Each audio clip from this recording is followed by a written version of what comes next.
Je suis très heureuse de souhaiter la bienvenue à toutes et tous à ce forum syndical international des transitions écologiques et sociales qui se déroulera toute cette semaine et jusqu'à samedi prochain, jusqu'au 19 juin.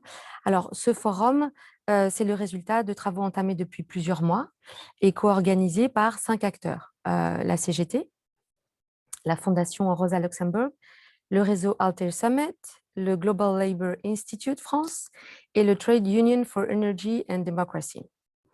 Ce forum a donc réuni près de 125 organisations, dont plus d'une centaine de syndicats de 4 continents. Et ce sera l'occasion de 17 tables rondes tout au long de la semaine, avec plus de 5600 participations au débat venues de plus de 50 pays. Alors, l'idée de ce forum, je le rappelle, il s'est créé sur la base d'une logique participative, transparente et de confiance. Et l'idée était de créer un espace qui associe les questions sectorielles et interprofessionnelles, de les aborder d'une manière qui parle aux travailleuses et aux travailleurs sur leur lieu de travail et qui permettent éventuellement d'ouvrir sur un dialogue qui mène à des alliances possibles. Alors, les ateliers de cette semaine sont là pour approfondir des échanges donc, qui ont déjà été entamés dans une perspective complémentaire. Une perspective complémentaire avec les initiatives nombreuses qui existent déjà à l'international et d'aboutir à un discours syndical qui nourrisse le débat sur les transitions écologiques et sociales, aussi bien dans les réseaux incluant la société civile que dans les espaces syndicaux plus institutionnalisés. Évidemment, l'objectif final de cette semaine sera de mobiliser et de porter un message unitaire et large lors des prochaines échéances internationales clés, comme celle de la COP26 qui aura lieu à Glasgow en novembre prochain. Voilà, je ne fais pas davantage de transition. Je vais passer la parole à Philippe Martinez, secrétaire général de la CGT. Bien, bonjour à toutes et à tous, chères participantes, chers participants à ce forum. La crise multiforme que nous traversons et ses derniers développements sanitaires et sécuritaires un peu partout dans le monde révèlent les failles d'un modèle capitaliste injuste du point de vue social, inefficace du point de vue économique et insoutenable du point de vue environnemental. Ces effets dévastateurs rendent plus urgente encore la nécessité de développer des solidarités internationales nouvelles, de protéger les populations, de mettre fin au pillage des ressources et d'apporter des solutions au réchauffement climatique. Avant de rentrer dans le vif du sujet et d'ouvrir les travaux de notre forum, je veux dire un mot du contexte dans lequel il s'inscrit, celui d'une multiplication des atteintes aux droits de l'homme et aux libertés. Les vieilles démocraties voient jour après jour s'éroder leurs fondations, tandis que la violence se déchaîne sur la population de trop nombreuses régions du monde. Au Myanmar, en Europe de l'Est, en Palestine il y a quelques semaines, au Burkina il y a quelques jours, où plusieurs centaines de personnes, dont plusieurs dizaines de femmes et d'enfants, ont perdu la vie. Depuis une quinzaine d'années, une grande partie du mouvement syndical dans le monde propose de mettre en place une stratégie Ah oui. liant les enjeux environnementaux et sociaux pour parvenir au bien-être social et environnemental.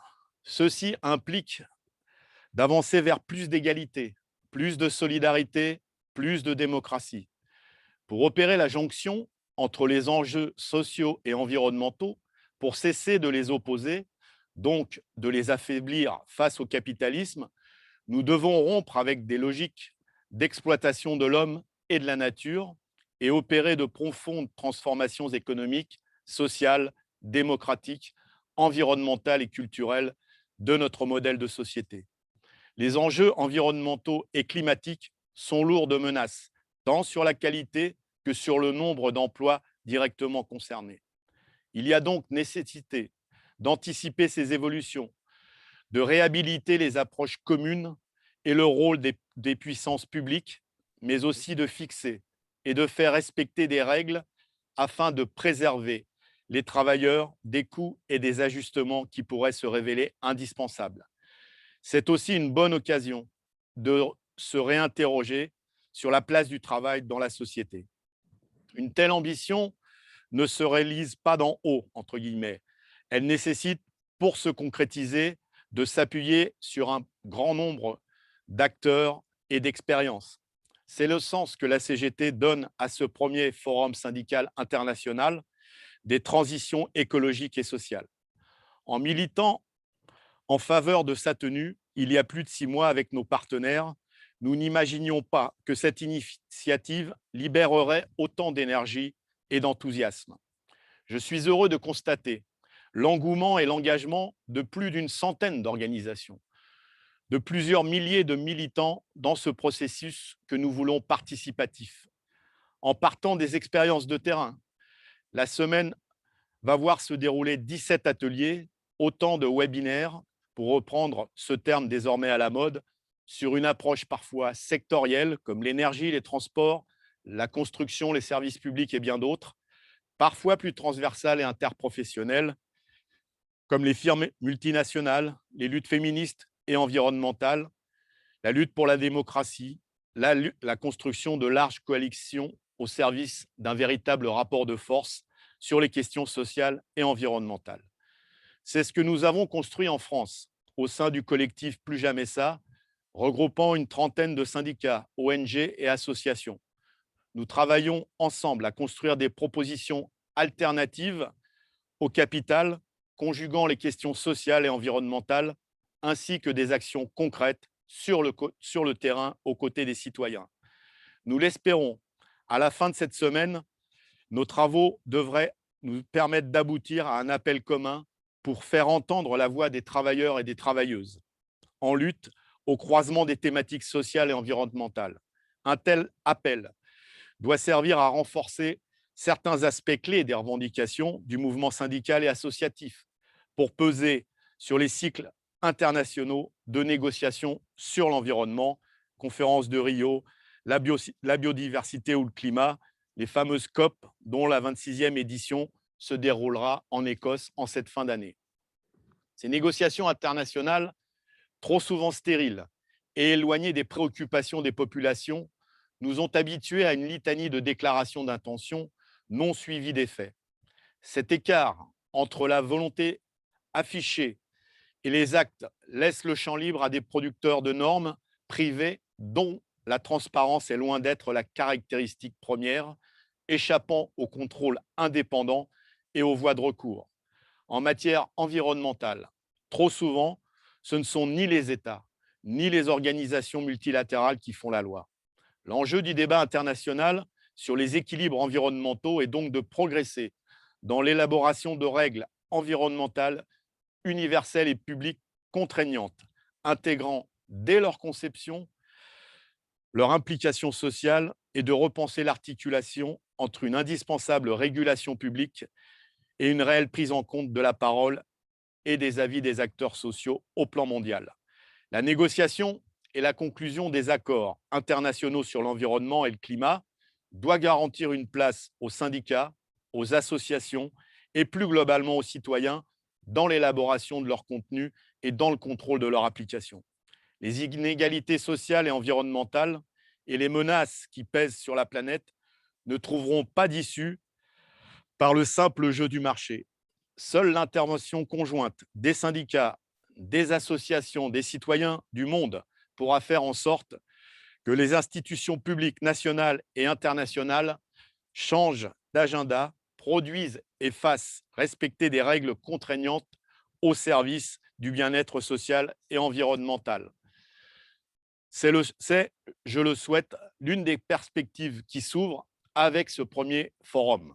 Alors, prenons la parole, unifions les luttes et imposons notre programme. Bons travaux tout au long de cette semaine. Merci. Merci. Je passe maintenant la parole à Mariano Sanz, secrétaire confédéral en charge des questions environnementales aux commissions ouvrières en Espagne.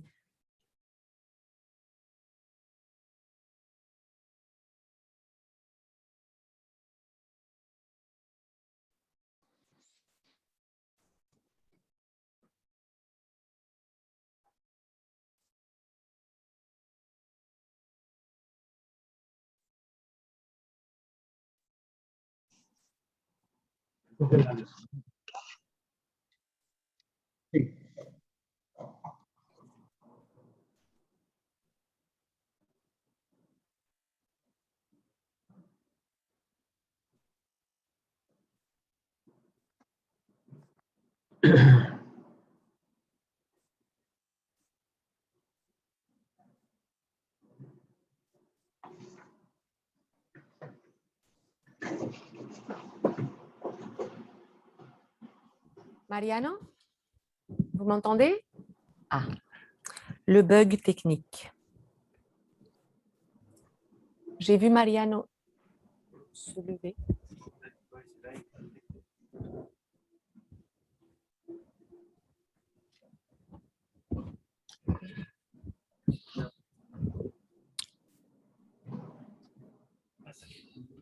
Alors, en attendant que Mariano soit là, peut-être Alana Dave de la Fédération internationale du transport. Est-ce que Alana est là? Yeah, I am, and I'm assuming you can hear me. Oui, je suis là et j'espère que vous m'entendez. Alors écoutez, merci beaucoup. Merci de m'avoir invité à dire quelques mots à l'ouverture de ce forum extrêmement important. Au nom de la Fédération internationale des travailleurs du transport, je suis responsable d'un programme d'action sur les transports publics. Alors, j'ai préparé un bref commentaire aujourd'hui et ce que je voudrais en fait vous dire, c'est quoi? Eh bien, c'est rebondir sur un certain nombre de thèmes, des thèmes qui vont être abordés au cours du forum.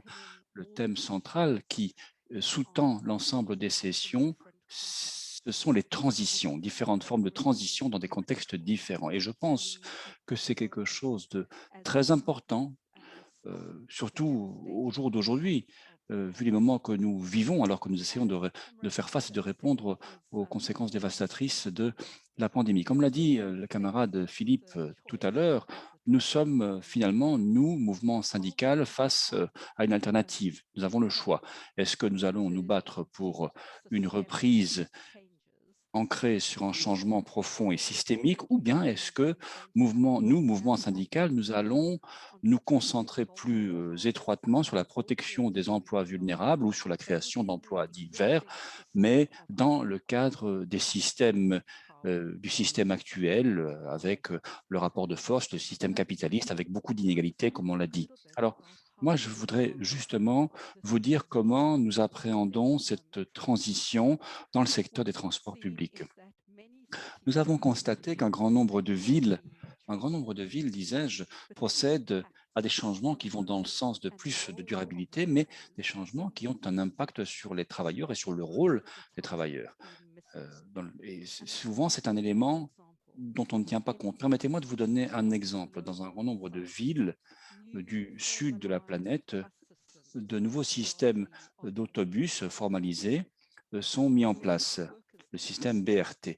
Mais ça entraîne quoi? Ça entraîne le déplacement des travailleurs. Et il y a un boom de l'électrification un peu partout dans le secteur des transports publics qui pèse comme une menace sur l'emploi et qui pourrait également déboucher sur d'autres problèmes. Il y a la problématique également de la privatisation du secteur des transports publics. Donc, qu'est-ce que nous avons constaté? Les politiques de transport fondées sur le marché, souvent, en fait, ne permettent pas de réduire les émissions comme il faudrait le faire. Et d'autre part, ces politiques exacerbent les inégalités sociales et économiques existantes et les autres problèmes. Donc, en tant que représentante de l'ITF, comme l'a dit mon camarade M.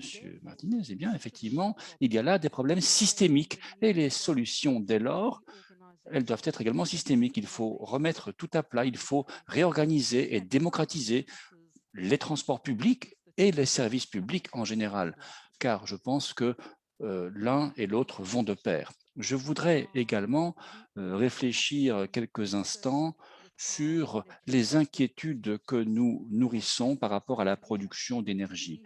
En tant que Fédération internationale des transports, nous avons ajouté notre voix au chorus de ceux qui appellent à la mise en place d'un système d'énergie pour la démocratie. En effet, l'énergie joue un rôle central dans nos économies, dans l'économie de la planète.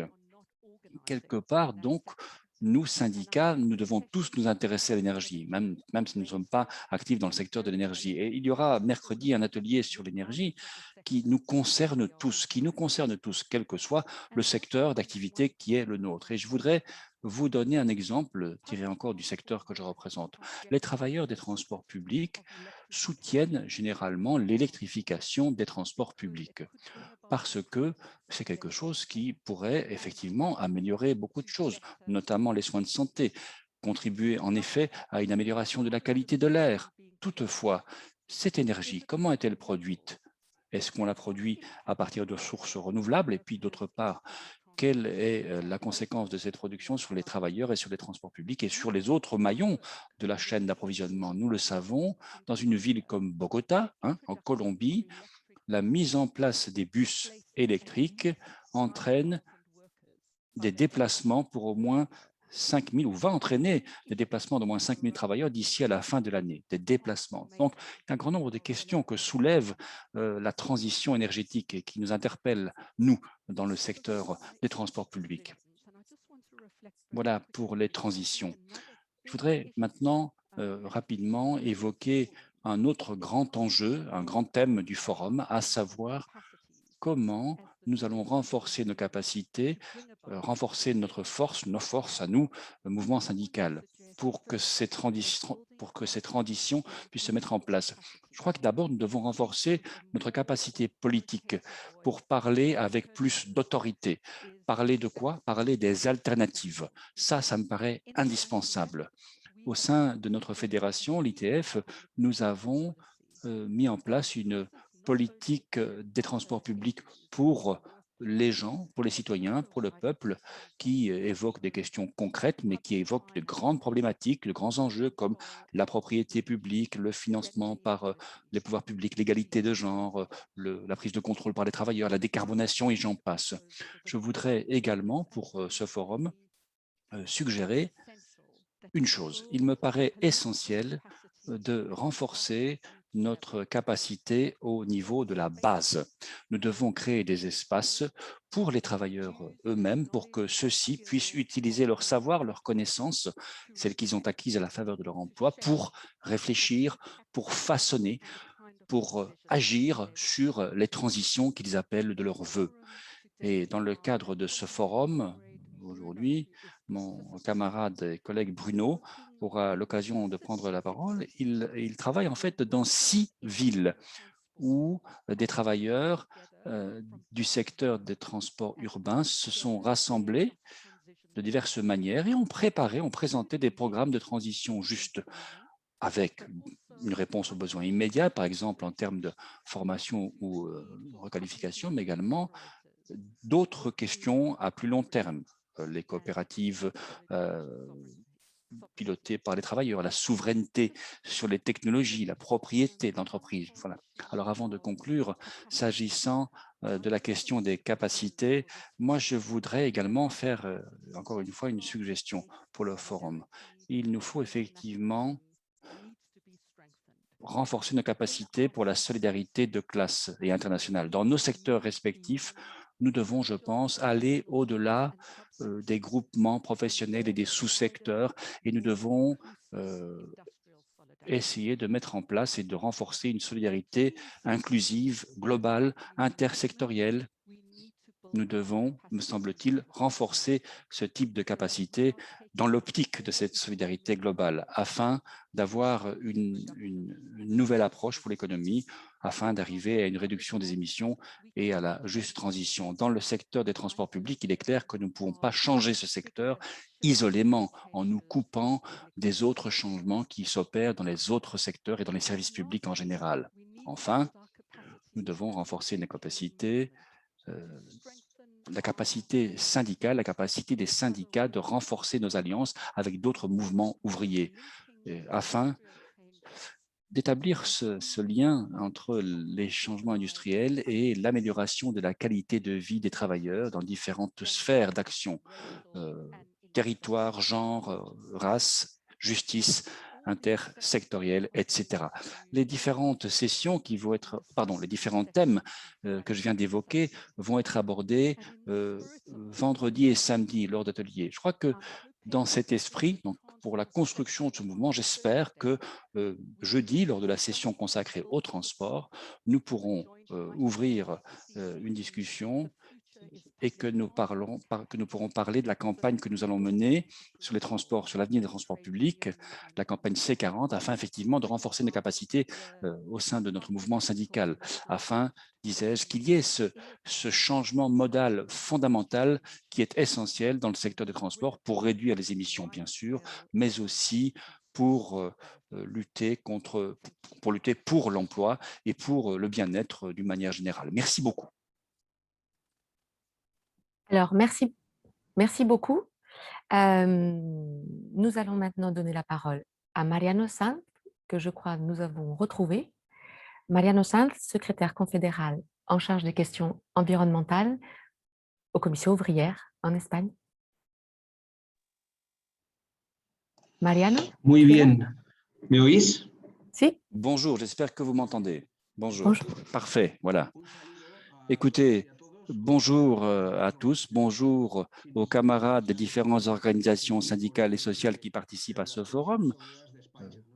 Salutations des commissions ouvrières espagnoles, félicitations à la CGT française pour cette initiative et pour tous les efforts déployés pour ce forum syndical. Ce n'est pas une sinécure, mais c'est quelque chose qui arrive à point nommé et il est bon effectivement que l'on puisse débattre des différentes réalités, des différentes visions du monde face à la transition environnementale. Il est intéressant que chacun puisse effectivement présenter son point de vue syndical. La transition environnementale, c'est une nécessité vitale pour l'avenir. Si nous voulons que la planète survive, eh bien, les experts le disent, il faut que l'on adopte des mesures fortes pour réduire drastiquement les émissions de gaz à effet de serre. Parce que si nous ne faisons rien, si nous continuons à cette cadence, l'objectif de réduction de la température d'ici à la fin du siècle ne sera jamais atteint. Voilà pourquoi il faut éviter que notre façon de vivre ou de produire hypothèque l'avenir des générations futures, de nos enfants et de nos petits-enfants.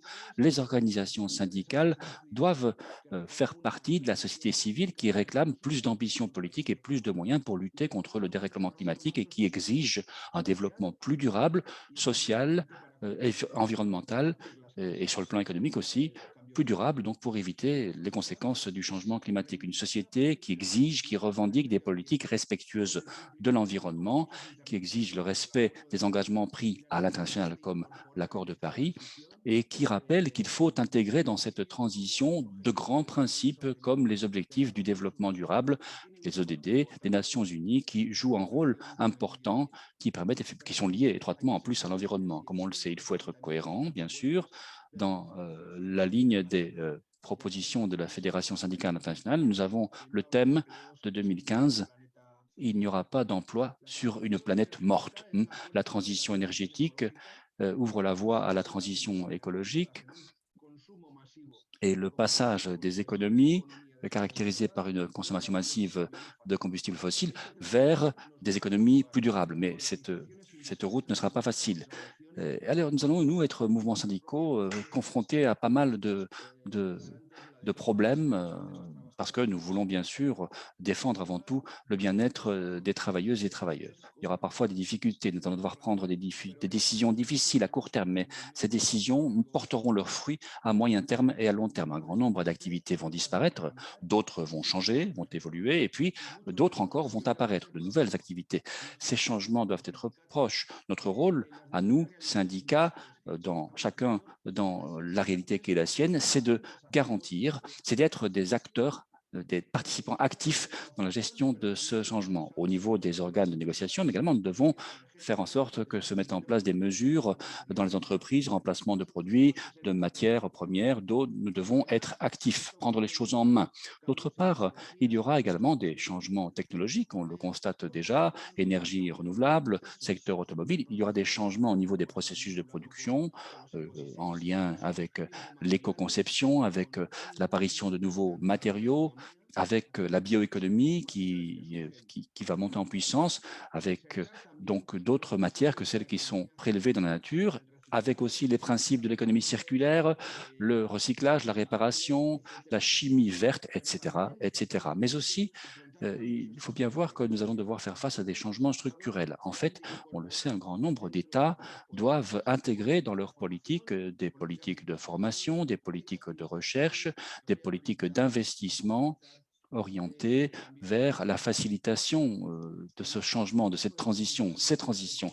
Dans le cadre de ces transitions climatiques, environnementales, eh bien, il y aura pas mal d'incertitudes pour les travailleuses et les travailleurs. Un grand nombre de travailleuses et de travailleurs seront touchés aussi, impactés par ces changements. Comment lutter contre l'incertitude?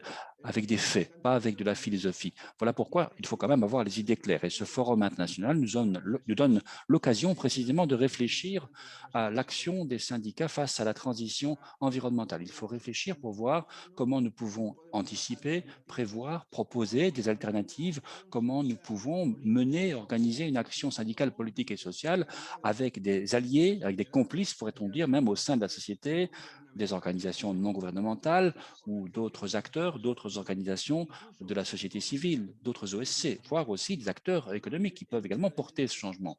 Le dernier élément, la dernière question, c'est comment allons-nous protéger les travailleuses et les travailleurs qui vont être touchés par ces changements dans les différents secteurs concernés et sur les territoires qui seront impactés. Pour arriver à cet équilibre des pouvoirs, ce rapport de force qui est un autre des thèmes du forum, pour arriver à une transition juste, eh bien, dans le cadre de ce processus, du processus de production, nous avons un rôle fondamental à jouer. En effet, sinon, les vautours néolibéraux vont profiter de la situation, ceux qui nous ont mis dans cette situation critique sur le plan de l'environnement, hein, ils vont là aussi tirer profit de la crise en laissant la précarité et les inégalités s'approfondir. Le changement climatique, ce n'est pas quelque chose qu'on peut régler simplement en insistant sur la décarbonation des pays dits les plus développés. Au contraire, un grand nombre d'activités nocives risquent de se retrouver dans d'autres pays qui ont peut-être un peu moins de chance.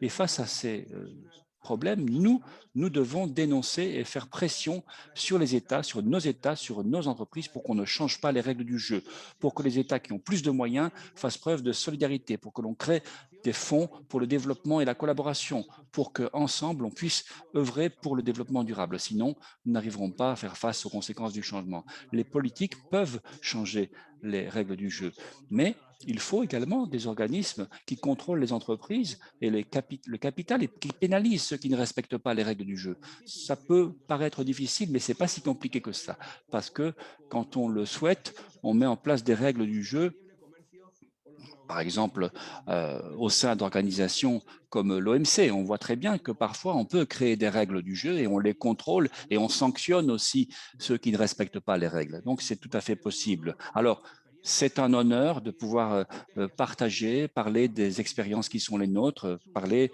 de nos politiques et des alternatives pour les transitions, pour la transition juste, un défi, mais une occasion à saisir.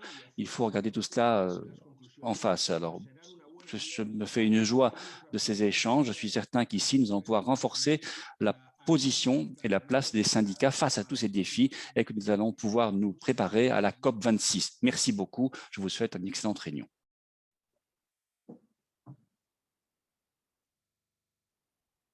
Alors, merci beaucoup. Je vais maintenant passer la parole à Ludovic Voet, secrétaire confédéral de la CES. Est-ce que Merci. Ludovic est là? Super. Oui, vous m'entendez bien? Parfait. Merci. Donc, merci pour. Donc, c'est un honneur d'être dans la séance d'ouverture de ce forum syndical international des transitions écologiques et sociales. Je pense que, et je souhaite vraiment une grande réussite à tous les échanges de cette semaine. Je pense que c'est important, comme dans l'introduction, de donner un cadre, évidemment, de où on en est et pourquoi on en est arrivé là.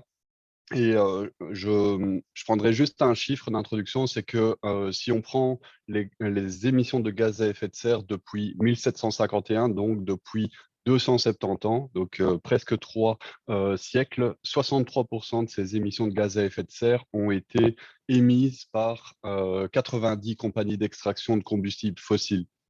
Donc, pourquoi je dis ça? Parce que c'est important aussi de savoir d'où viennent ces émissions de gaz à effet de serre et qui les a fait. Parce que le coût de la transition énergétique, on doit aussi le poser en fonction de qui en est aussi responsable. Si on prend ces émissions de gaz à effet de serre, en 2020, malgré l'année qu'on a connue, malgré que l'économie était à l'arrêt pendant plusieurs mois, elles ont diminué de seulement 8%.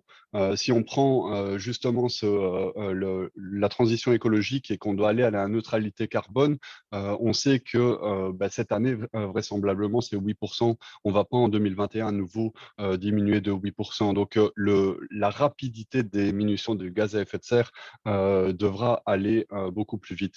Et donc, on est encore dans un schéma où on est dans le monde d'avant, dans le monde des émissions d'avant, et dans un schéma où cette transition écologique, pour le moment, on fait porter le poids de cette crise climatique sur les travailleurs et leur communauté. Si on prend l'explosion des émissions, par exemple, chinoises depuis 20 ans, c'est surtout la cause de cette explosion, c'est essentiellement la délocalisation de l'industrie manufacturière occidentale, où les acteurs économiques, les capitalistes, ont été chercher de la main-d'œuvre bon marché. Donc, c'est important de dire aussi que la destruction qui est en cours de l'habitabilité sociale de la planète, elle est clairement aussi liée à la destruction de nos conditions de travail. Ici, je prendrai deux citations que je trouve assez marquantes. Quand j'entends Rex Tillerson, qui est l'ancien président d'ExxonMobil, qui a été après secrétaire d'État de Donald Trump, donc ça donne quand même un bon pédigré, disait en 2013, ma philosophie, c'est de gagner de l'argent. Si je peux forer et gagner de l'argent, alors c'est ce que je veux faire. En 2018, Ben Smith, que vous connaissez certainement, qui était directeur général d'Air France KLM, déclarait vouloir faire passer les bénéfices du groupe de 1,15 milliard d'euros en 2018 à 2,5 milliards d'euros en 2024. Je pense que ces deux citations, elles posent la question de comment est-ce qu'ils vont y arriver sans brûler plus de kérosène, sans forer plus de puits, sans détériorer plus encore les emplois dans les entreprises. Dans ce cadre-là, le pacte vert européen, il doit prendre acte de comment fonctionne l'économie et il ne peut pas faire une confiance aveugle aux acteurs économiques et aux mécanismes de marché. Le pacte vert européen ne peut pas réussir s'il ne met pas de limite à l'appétit de Rex Tillerson et de Ben Smith, pour ne citer qu'eux. Pour arriver sur la crise climatique, elle impacte clairement le monde du travail et les inégalités également de plusieurs manières. On a besoin clairement de réduire les émissions très rapidement. Ça implique évidemment l'arrêt progressif des mines et des centrales à charbon. Ça implique la réorientation progressive des activités basées sur l'énergie fossile vers les énergies renouvelables. Ça implique la transformation des processus de production dans les industries intensives en énergie, comme le ciment, l'acier, l'alimentation, etc., vers des processus neutres en carbone, où on aura investi aussi pour retrouver cette technologie. Ça nécessite aussi une transformation profonde dans le secteur automobile. Mais toutes ces transformations, elles vont avoir un effet important sur l'emploi. Pour ces secteurs, ça va être important de développer des stratégies et des plans pour assurer qu'on a une transition juste. La transition juste, c'est un terme qui est né dans le mouvement syndical et qui est un drapeau, un étendard du mouvement syndical. Pour que elle réussisse, elle doit être étendue à tous les travailleurs et éviter la désertification. Pour éviter la désertification dans les différentes régions, on a besoin de stratégies industrielles qui vraiment vont pouvoir créer des nouvelles opportunités d'emploi, qui assurent une protection sociale pendant la transition, qui assurent des services publics de qualité et également des plans de formation pour les travailleurs qui sont en transition pour que, comme nous le disons toujours, personne ne soit laissé de côté. Parce que sinon, on aura une Europe qui va perdre la confiance des travailleurs. Je pense qu'elle n'est pas haute à l'heure actuelle, mais donc l'Europe perdra la confiance des travailleurs et des communautés touchées par la décarbonisation si le passage à une économie neutre sur le plan climatique signifie la désertification de ces régions en termes d'emploi. Les régions qui ont été touchées par la mondialisation savent déjà que tout ce narratif autour d'acquérir des nouvelles compétences lorsqu'il n'y a pas d'emploi disponible, c'est une très mauvaise blague. Qu'on doit fermer les mines de charbon et rendre nos industries plus vertes, c'est clairement un choix qu'on doit faire collectivement, mais ce n'est pas aux travailleurs de ces secteurs-là de payer le coût seul et individuellement d'un choix qu'on doit faire collectivement. Et ça veut dire que c'est aussi des acteurs importants, ces travailleurs de la transformation énergétique, de la transformation climatique. On a besoin de construire une infrastructure verte, on a besoin de verdir et garder les industries en Europe avec des services publics de qualité, et donc de la place, il y en a pour ces travailleurs. L'Organisation internationale du travail estime à 24 millions le nombre de jobs d'emplois qui peuvent être créés d'ici 2030, mais ces chiffres, ils masquent aussi des grandes disparités entre pays, régions et secteurs, et donc c'est important que cette transition juste, elle soit réellement opérante. Les secteurs dont on parle et qui doivent aussi changer, c'est souvent des secteurs où traditionnellement les syndicats sont forts, où il y a une forte couverture des accords collectifs et donc des bons salaires et des bonnes conditions de travail malgré les conditions difficiles d'exercice du travail. Et les emplois qui risquent d'être créés, qui vont être créés dans certains secteurs, on sait aussi, si je prends l'exemple de la construction, que c'est des secteurs qui sont aussi caractérisés par le dumping social et les mauvaises conditions de travail, mais il y a beaucoup d'opportunités de création d'emplois. Donc la question des conditions de travail, elle doit aussi être mise au centre de cette thématique.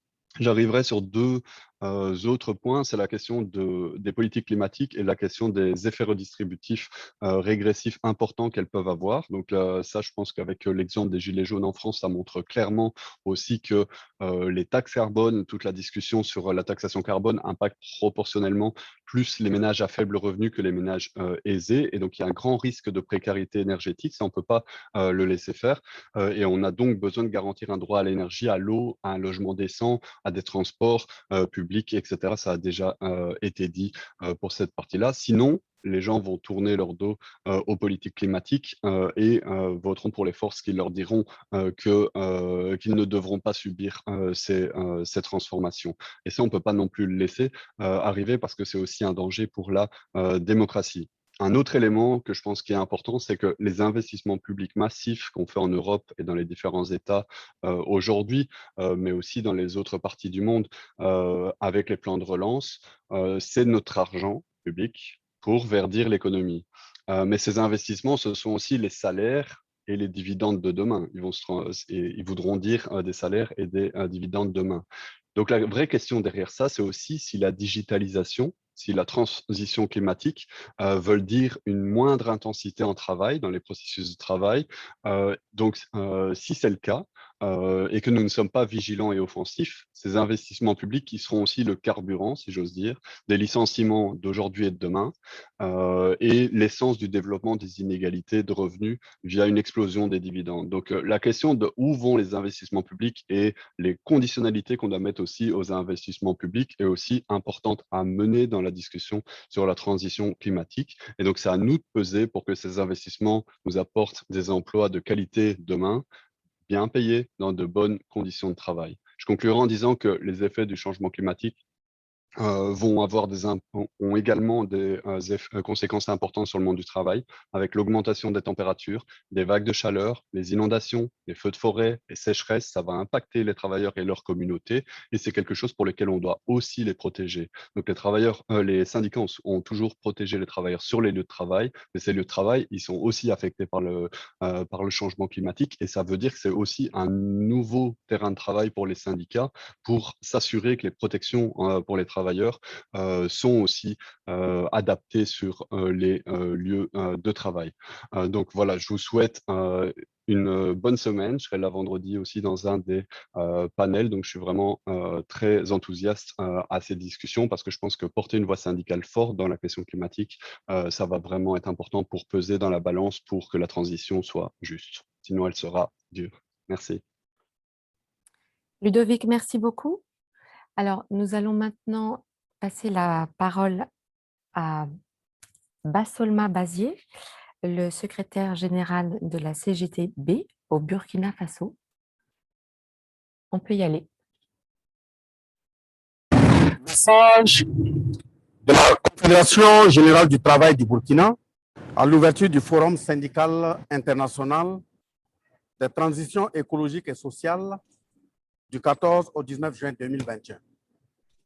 Camarades secrétaires généraux confédéral de la CGT France, camarades secrétaires généraux, mesdames et messieurs les responsables des organisations participant au forum, Mesdames et messieurs les invités en vos grades, titres et rangs respectifs, ce forum, co-construit depuis plusieurs mois avec des organisations de tous les continents, se veut l'occasion d'un partage basé sur les expériences, les propositions et les luttes des syndicats et de leurs alliés.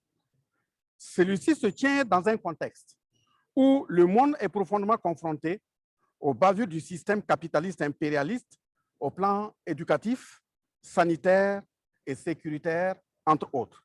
Ainsi, la CGTB exprime sa compassion, sa solidarité et ses encouragements à l'ensemble des familles endeuillées et qui continuent d'être endeuillées par les fléaux sociaux dont le Covid-19 et le terrorisme. Chers participants au forum, l'urgence sociale et environnementale, à l'image de la dégradation dramatique des conditions de vie et de travail d'une majorité de la population, nous impose le renforcement de la solidarité et des perspectives audacieuses d'engagement et d'action. Cela commence par une réflexion approfondie et concertée autour des questions de l'heure. C'est dans ce sens que les thèmes abordés au cours de ce forum et qui se concentrent principalement sur 3 champs est hautement salutaire. En effet, la transformation du système énergétique, les transitions sectorielles et les stratégies de construction du rapport de force sont des sujets de haute pertinence. Chers participants au forum, mesdames et messieurs, ce forum syndical international des transitions écologiques et sociales, prévu se tenir du 14 au 19 juin 2021, est une occasion d'analyse, d'interpellation, d'organisation et d'engagement solidaire face à des drames profonds dans tous les secteurs de la société. En effet, les politiques de domination, d'exploitation et d'expropriation produisent des articulations sociales, des guerres, de la misère et des désolations. Les pratiques des multinationales qui font et défendent des dirigeants du monde vont dans le sens de produire en leur faveur des normes et lois favorisant le pillage et le saccage des ressources et des droits.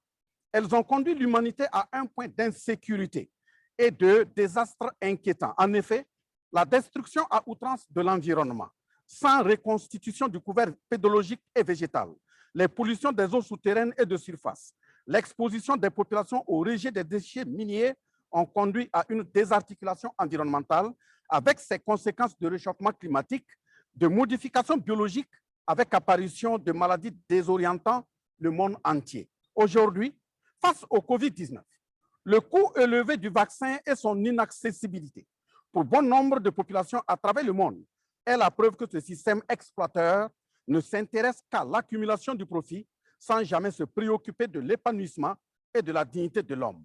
Le propos introductif du directeur général de l'Organisation internationale du travail à la 109e session de la Conférence internationale du travail, actuellement en cours, selon lequel, je cite, le cataclysme du Covid-19 exige des politiques de reprise centrées sur l'humain, c'est simplement évocateur. La maladie du Covid-19 est venue allonger la liste des drames liés à cette exploitation inhumaine. Mort de centaines de milliers de jeunes dans les océans et zones désertiques, enrôlement de milliers de jeunes dans des méandres du terrorisme et autres guerres de rapine, destruction de toute initiative industrielle, bloquant ainsi tout leur espoir de développement en transport, agriculture, etc. Par ailleurs, nous assistons à une répression féroce, voire des assassinats de leaders d'organisations de défense des droits de l'homme, dont les organisations syndicales qui osent dénoncer ces travers. Face à ces bavures, il est de notre devoir de travailler à la construction et au renforcement d'une solidarité internationale agissante. Dans ce sens, la Confédération générale du travail du Burkina salue, premièrement, l'appel unitaire en perspective de la COP26 de Glasgow adressé à l'ensemble des forces sociales engagées dans la construction d'une transformation écologique et sociale. Deuxièmement, l'engagement à davantage construire et renforcer une unité d'action internationale face au travers du système capitaliste impérialiste. Plein succès aux travaux de notre forum pour la Confédération générale du travail du Burkina. Je vous remercie. Voilà, donc je rappelle à tous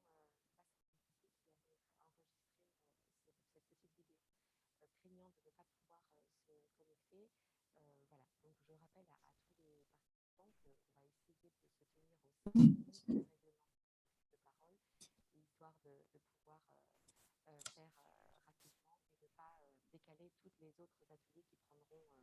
le relais. Alors, je passe maintenant la parole à David Boyes, secrétaire général adjoint de le Public Services International. Est-ce qu'il est là? Oui, je suis bien là. Merci. Bonjour. Merci, camarades. Et puis, au nom de l'ISP, j'aimerais remercier et féliciter les organisateurs de ce forum syndical à un moment clé de l'histoire de l'humanité. Je rejoins les camarades dans leurs commentaires d'ouverture et j'essaierai de ne pas trop répéter. Et surtout, un grand merci aux interprètes qui vont nous permettre de se connecter à travers les langues. Permettez-moi maintenant de changer pour l'anglais. PSI is a global union federation founded in Nous sommes 1907. une fédération internationale. Just a second. PSI is a global union federation. Nous sommes une fédération internationale financée en 1907 avec 700 syndicats affiliés représentant 30 millions d'hommes et de femmes au travail dans 160 pays. La semaine dernière, à la conférence du travail international, José Parvanelli, le secrétaire général, a demandé une refonte complète des règles de l'économie mondiale avec une reprise, un redressement basé sur la création de services publics de qualité renforçant les droits des travailleurs. Elle a fait référence aux données de l'OMS montrant que plus de 115 000 travailleurs des soins de santé et de soins de protection personnelle ont trouvé la mort durant la pandémie, principalement des femmes, un chiffre qui malheureusement est appelé à augmenter. Rosa a déclaré qu'il ne s'agissait pas d'un effet secondaire de la pandémie, mais d'un crime dû à des décennies de sous-financement idéologique et de privatisation de la santé publique, dû au sous-paiement chronique et au sous-effectif du secteur de la santé. Le slogan « Mieux reconstruire »,« Build Back Better » de l'économie mondialisée, ça veut dire simplement en revenir à ce que l'on faisait par la suite.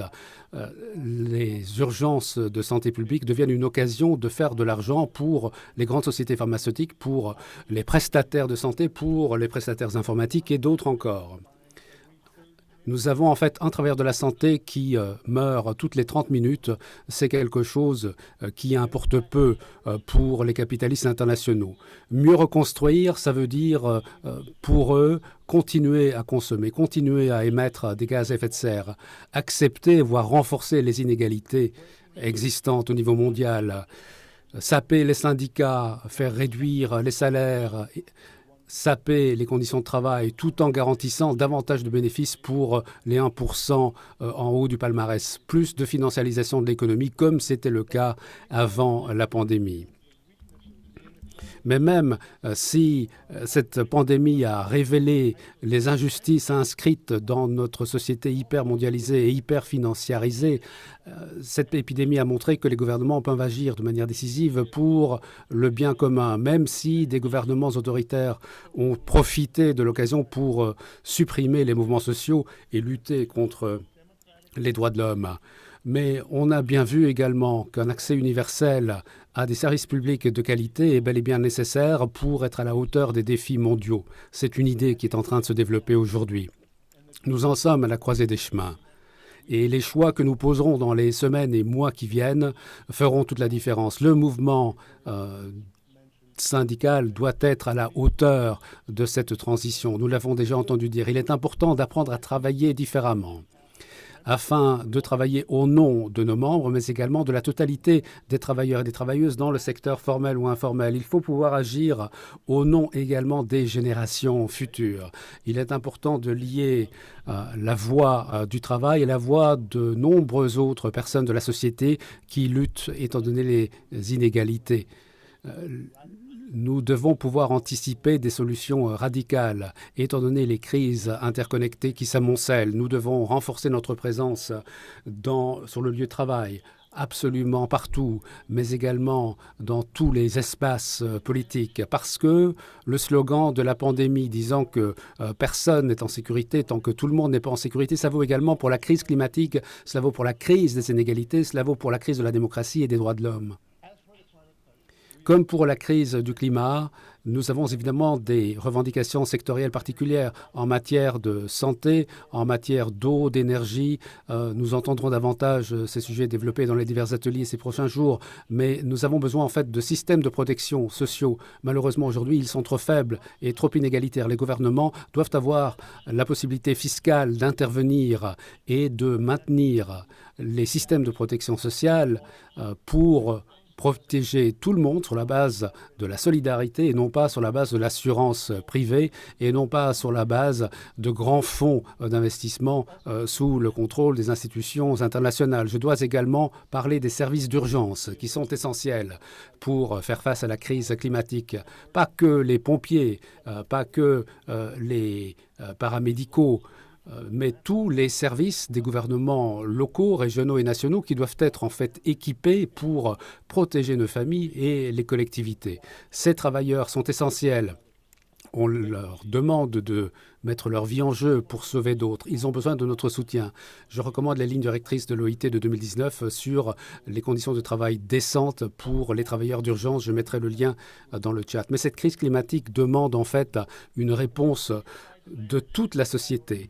Et Service public international demande évidemment des droits renforcés pour tous les travailleurs, le renforcement des institutions démocratiques. Ça commence chez nous. Il est important de faire le travail là aussi. Nous devons limiter également le pouvoir des grands lobbies économiques. Nous devons, vers la fin de la pandémie, stopper l'austérité néolibérale qui passe par des ajustements structurels, de la privatisation, de la déréglementation et un nivellement par le bas en matière de normes de travail et de normes environnementales. Nous demandons également une réforme fiscale mondiale et la fermeture de tous les paradis fiscaux. Et nous voulons l'annulation de la dette des pays les plus pauvres. Il y a également des questions typiquement climatiques portant sur le financement, les échanges de carbone, les contributions nationalement déterminées, les mesures d'atténuation. Mais la pandémie a montré qu'il nous faut des services publics plus forts pour pouvoir mieux répondre aux grands défis mondiaux. Et c'est également le cas pour le climat. Il nous faut des gouvernements et des outils pour mettre en application des politiques qui protégeront la planète et les personnes. Il faut éviter les excès et les échecs que l'on a vus dans la réponse initiale à la pandémie, mais nous ne pouvons pas abdiquer face au marché. Le marché ne fonctionne pas. C'est à nous de mettre en place des mécanismes qui fonctionnent et cette conférence constitue un des éléments. Au travail et merci beaucoup. Alors David, merci beaucoup. Donc, je rappelle à nos participants qu'il faut essayer de faire court, et notamment les deux derniers, parce qu'une table ronde consacrée aux multinationales s'est ouverte devait s'ouvrir à 13 h et qu'il y a déjà des gens qui nous attendent. Donc, je vais passer la parole très rapidement à Dong Yu-Yong, vice-président de la Confédération coréenne des syndicats.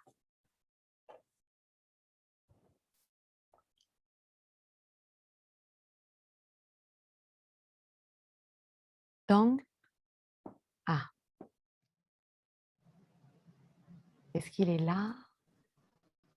Est-ce qu'on a quelque chose?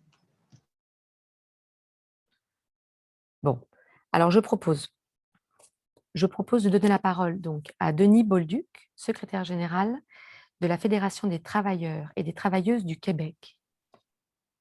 Est-ce que Denis est là? Oui, merci beaucoup. Mesdames et messieurs, camarades universels, je vous salue très cordialement. C'est un privilège pour moi de vous adresser la parole pour quelques minutes. Je vais essayer de faire court à l'ouverture de cet important forum syndical international des transitions écologiques et sociales. Et merci beaucoup pour cette invitation. Qu'on le veuille ou non, nous sommes en état d'alerte, en état d'urgence. La terre qui nous a vu naître et sur laquelle nous avons tous et toutes grandi est frappée durement par les changements climatiques et cette transformation du climat risque de mettre en péril les modes de vie et même l'équilibre des sociétés. Pour éviter ce désastre annoncé, les pays du monde entier doivent s'engager à fournir des efforts considérables pour ralentir le réchauffement climatique. Le temps presse et les actions à prendre doivent être costaudes pour que les nations atteignent les cibles qu'elles se sont fixées. Il faut changer en profondeur les manières de se déplacer, de se chauffer, de consommer, de produire des biens et des services, en fait, d'occuper le territoire, mais surtout, il faut viser l'élimination des produits pétroliers comme source d'énergie. Ici au Québec, les énergies fossiles sont responsables de 80% des émissions de gaz à effet de serre. Le monde syndical et ses alliés doivent travailler de concert pour une transition vers une économie plus verte, fondée sur des énergies renouvelables et un modèle de développement durable. Nous sommes conscients que ce virage entraînera une restructuration majeure de l'économie et du marché du travail. Évidemment, la crise climatique et les appels au changement que nous faisons suscitent des craintes chez les travailleurs et les travailleuses œuvrant dans les secteurs les plus polluants, on le comprend. De nouveaux secteurs d'activité émergeront, d'autres disparaîtront. À l'échelle planétaire, il y aura des millions d'emplois qui seront perdus, des millions d'autres seront créés et plusieurs seront transformés. Nous devons travailler tous ensemble, syndicats et partenaires sociaux, alliés, pour convaincre les gouvernements que cette nécessaire transition se fasse dans l'ordre, qu'elle ne laisse pas pour compte des millions de travailleurs et de travailleuses et leurs communautés. Les organisations syndicales et nos alliés doivent veiller à ce que les transformations dans les milieux de travail n'entraînent pas de précarisation, mais bien une amélioration des conditions de vie des travailleurs et des travailleuses, ainsi que de leur communauté. Nous visons une transition juste. Nous devons réclamer et même exiger des investissements considérables pour soutenir et accompagner les secteurs d'activité, les communautés et surtout les travailleurs et les travailleuses les plus à risque. Les mesures d'adaptation au marché du travail et de diversification économique pour pallier les contre-coups de la transition doivent viser l'équité et s'appuyer sur un dialogue social continu. Les travailleurs et les travailleuses ne doivent pas être laissés à eux-mêmes en raison de nos nécessaires choix collectifs de transition. Ils et elles devront être informés des transformations nécessaires à la transition et surtout prendre part activement aux décisions. Les syndicats, donc, auront un rôle primordial à jouer dans la transition, mais le monde syndical est prêt. Il a la volonté et la maturité pour agir maintenant, sans tarder. Et je vais conclure en citant une autrice et éco-sociologue et professeure québécoise, canadienne, qui milite depuis de très nombreuses années pour une prise en main collective dans la lutte au changement climatique.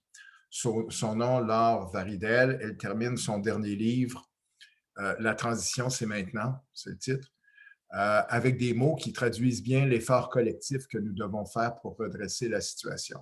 Elle nous ramène à la nature et écrit, je cite, « Nous pouvons nous inspirer des bernaches qui se déplacent en V lors de leur vol migratoire pour profiter du tir d'aile des unes et des autres.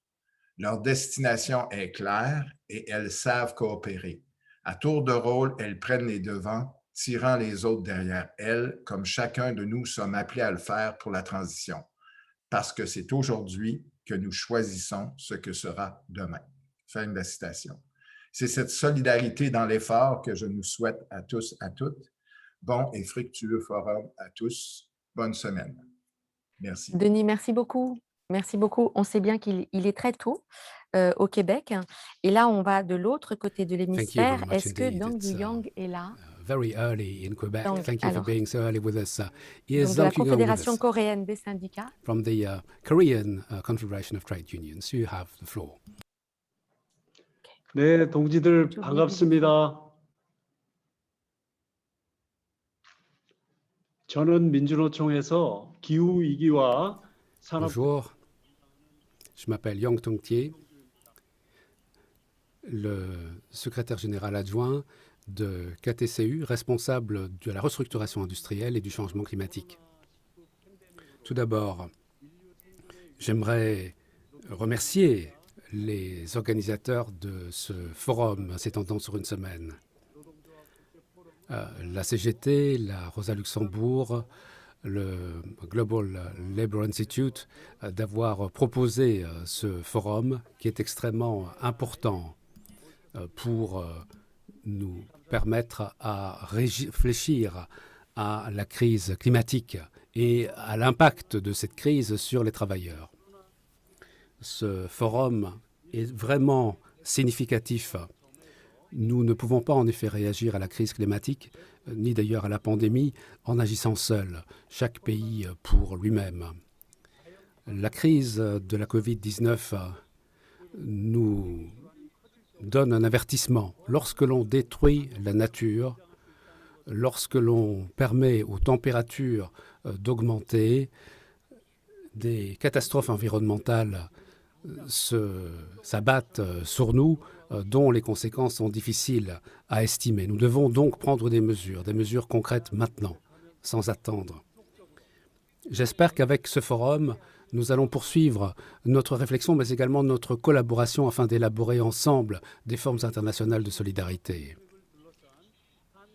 Permettez-moi de partager la réalité coréenne en matière de lutte contre le changement climatique et de lutte contre la pandémie.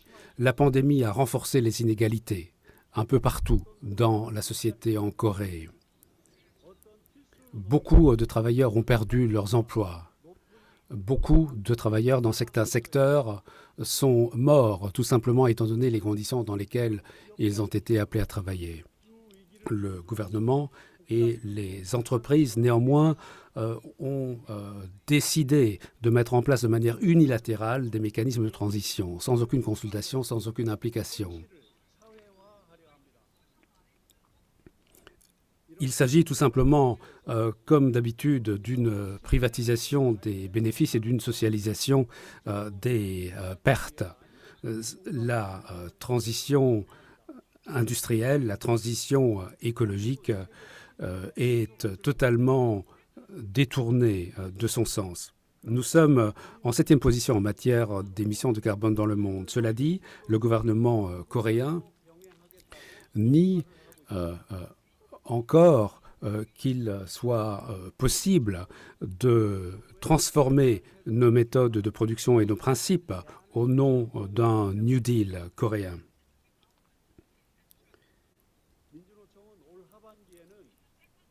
Durant la 2e semaine de cette année, notre syndicat va lancer des comités afin de mobiliser à tous les niveaux notre capacité pour répondre à cette crise et participer à la co-création de réponses. Nous préparons en fait une grève générale qui aura lieu afin de renforcer les droits des travailleurs.